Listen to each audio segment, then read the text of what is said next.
I will link in my description box my complete rebuttal to those that forbid a woman from teaching simply because they are a woman. I mainly want to focus on the term usurp authority because I believe that it proves that this restriction is not for all women. This video is going to be a little different than my complete rebuttal, and it's going to be a little more revised because I wanted to be short and to the point. But usurp authority, quote, and have rather a specific meaning, kin, murderer, someone guilty of killing his or her own flesh and blood, end quote. The NIV 2011 version says, quote, I do not permit a woman to teach or to assume authority over a man. If churches adopt this translation, the debate over women's role in the church will be over because women pastors and elders can just say, I'm not assuming authority on my own initiative. It was given to me by the other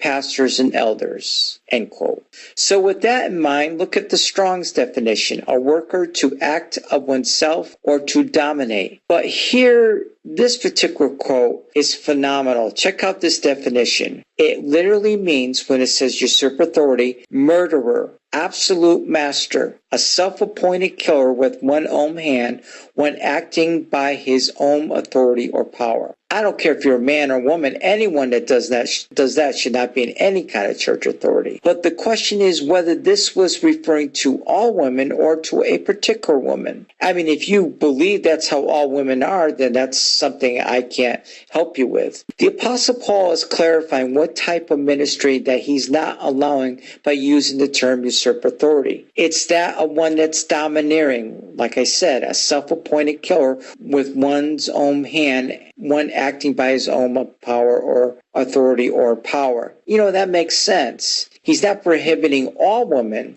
because not all women are like that. I mean, in Romans chapter 16, he speaks of 6 or more godly women in one chapter. If the Apostle Paul really meant that all women are not to teach and have authority over men, then why did he use a word that speaks of dominance and murder? If people actually believe in these myths of these Amazon, then it would make sense that he's trying to restrict this false belief. Because if not, then why in the world did he use that word?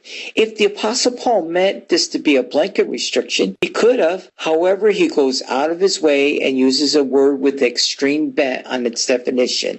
And that is the point that needs to be remembered. Quote, pattern 1, 2 activities or concepts are viewed positive in and of themselves, but their exercise is prohibited or their existence is denied due to circumstances or condition made clear by the context, end quote. What does all that mean? Well, you'll see. It has been said in every language there are rules to go by. So in the Greek, this particular word that is usually translated nor, or neither must have either 2 positive thoughts connected to form a complete thought or 2 negative thoughts to complete a new thought. That's what they're claiming. So since teaching is either positive or neutral as well as authority, then you can't have a positive and negative together. That's what they're trying to say.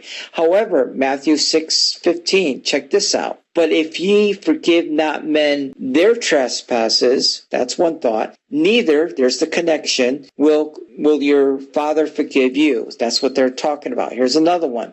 The disciple's not above his master, nor the servant above his Lord. So both are 2 negative thoughts to bring one thought together. Now, as I went through the New Testament, it's not always the case. For example, Matthew 7:18, a good tree cannot bring forth evil fruit. That would be positive. Neither can a corrupt tree bring forth good fruit. That's a negative. So that's a good and a negative together. Hebrews chapter 9, verses 10 through 12, which stood only in meats and drinks and diverse washings and carnal ordinances imposed on them until the time of the Reformation.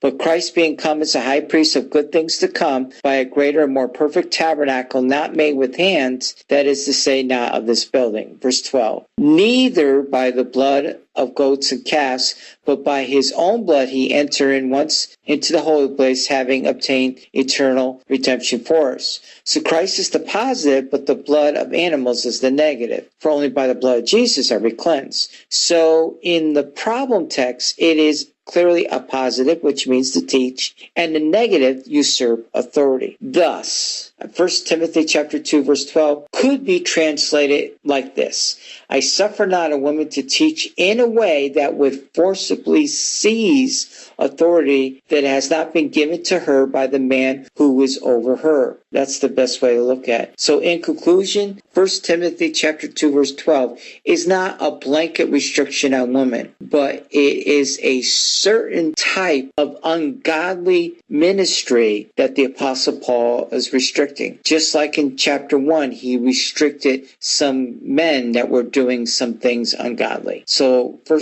Timothy chapter 2, verse 12 is not restricting all women. It's a restriction to a woman having an ungodly influence and using her authority over the man.